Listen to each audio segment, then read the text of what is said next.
আমরা প্রায়শই শুনে থাকি আমরা যখন ভুল করি তখন ভগবান আমাদেরকে কেন সাবধান করে দেন না। এটা কীরকম জানেন? ভগবান আমাদেরকে পরীক্ষা নেন, আমরা সবসময় যেন ভালো কাজ করতে পারি, কিন্তু ভুল করে ফেলি।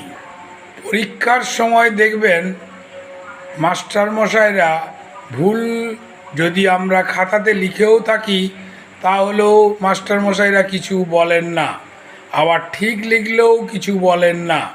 যখন ওনারা খাতা দেখেন তখন তার নম্বর দিয়ে দেন। ভগবানও সেরকম, সংসারে আমরা ভুল করলেও কিছু বলেন না, যখন খাতায় দেখেন তখন ঠিক নম্বর দিয়ে দেন। হর হর মহাদেব।